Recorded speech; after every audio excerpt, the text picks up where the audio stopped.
नमस्कार। चलिए आज ये समझने की कोशिश करते हैं कि पर्यावरण को जानना असल में होता क्या है। ये बस कुछ बातें याद कर लेना नहीं है, बल्कि ये जागरूकता से एक्शन तक का एक पूरा सफर है। तो एक सवाल से ही शुरू करते हैं। कोई पर्यावरण के बारे में कितना जानता है? और इसका जवाब शायद जितना हम सोचते हैं ना, उससे कहीं ज्यादा गहरा है। तो हमारा ये सफर कैसा दिखेगा? हम कुछ जरूरी पड़ावों से गुजरेंगे।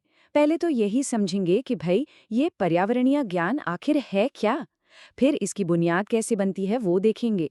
इसके बाद हम मुश्किल मुद्दों का विश्लेषण करना सीखेंगे, हमारी सबसे बड़ी चुनौतियों को जानेंगे और आखिर में इस ज्ञान को समाधान में कैसे बदला जाए, इस पर बात करेंगे।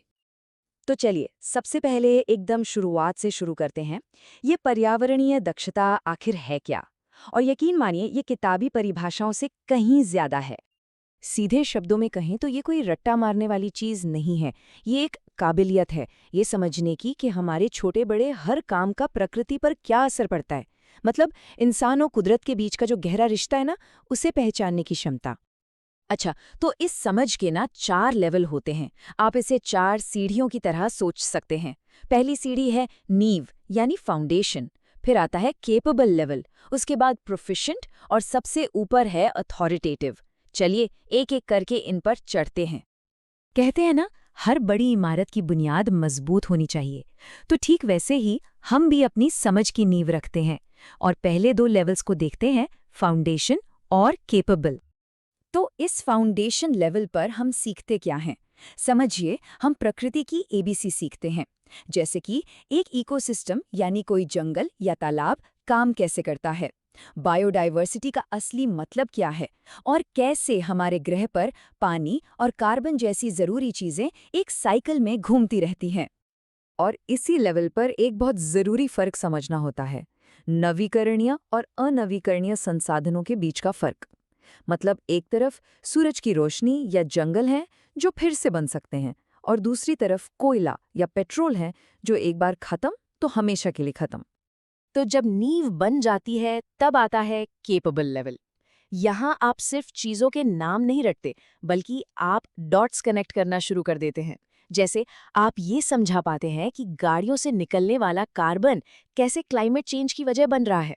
ये वजह और असर के खेल को समझने की शुरुआत है। चलिए अब थोड़ा और ऊपर चलते हैं, एडवांस लेवल पर। यहाँ आकर ज्ञान सिर्फ जानकारी नहीं रहता, बल्कि एक तेज तर्रार स्किल बन जाता है। यहाँ आप सिर्फ समझते नहीं, बल्कि विश्लेषण करते हैं। प्रोफिशिएंट लेवल पर आकर लोग एक जासूस की तरह सोचने लगते हैं।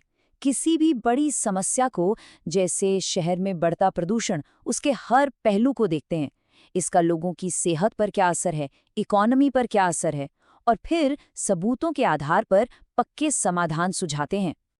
और फिर आता है सबसे ऊंचा लेवल, अथॉरिटेटिव।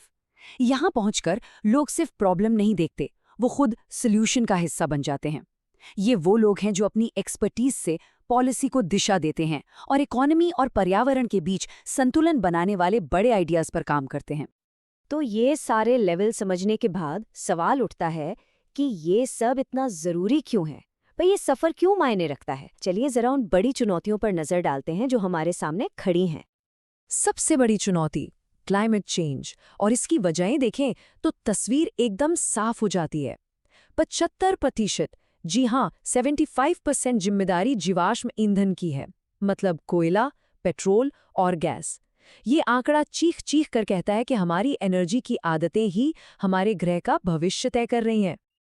और कुछ खतरे तो ऐसे हैं जिनके बारे में शायद हमने कभी सोचा भी नहीं होगा, जैसे कि पिघलते हुए ग्लेशियर। बर्फ की इन मोटी परतों के नीचे लाखों साल पुराने बैक्टीरिया और वायरस दबे हो सकते हैं। और जैसे जैसे बर्फ पिघल रही है, ये अनजान कीटाणु बाहर आ सकते हैं और हम शायद इनके लिए तैयार भी न हों। और साथ ही साथ हम अपने ही घर का खजाना लुटा रहे हैं। हर रोज न जाने कितनी प्रजातियां हमेशा के लिए खत्म हो रही हैं। ये बस कुछ जानवरों के गायब होने की बात नहीं है, ये प्रकृति के उस बैलेंस को बिगाड़ रहा है जिस पर हम सब टिके हैं। और अब बात करते हैं पानी की। एक अनुमान है कि बहुत जल्द ही दुनिया की 2/3 आबादी, जरा सोचिए, हर 3 में से 2 इंसान पानी की किल्लत से जूझ रहे होंगे। ये सिर्फ एक नंबर नहीं है, ये एक बहुत बड़ी चेतावनी है। हाँ, ये सब सुनकर थोड़ा डर लगता है, थोड़ी निराशा होती है। लेकिन हमारा आखिरी पड़ाव इसी के बारे में है कि कैसे हम सिर्फ प्रॉब्लम को समझे नहीं, बल्कि उसे सुलझाने के काबिल बने। तो इस ज्ञान को एक्शन में कैसे बदला जाए? तो ये पूरा सफ़र हमें सिर्फ जानकारी नहीं देता, बल्कि कुछ बहुत ज़रूरी स्किल्स भी सिखाता है, जैसे डेटा को पढ़ना, सही सवाल पूछना और सबसे ज़रूरी सिस्टम्स थिंकिंग, मतलब ये समझना कि प्रकृति में हर चीज़ एक दूसरे से जुड़ी हुई है। और ये टेबल, ये तो जैसे पूरे सफर का एक नक्शा है। ये दिखाता है कि कैसे कोई सिर्फ एक शब्द को जानने से लेकर बड़ी बड़ी नीतियों को बदलने की क्षमता तक पहुंचता है। इसे देखकर शायद हम सब अंदाजा लगा सकते हैं कि हम खुद इस सफर में कहाँ खड़े हैं।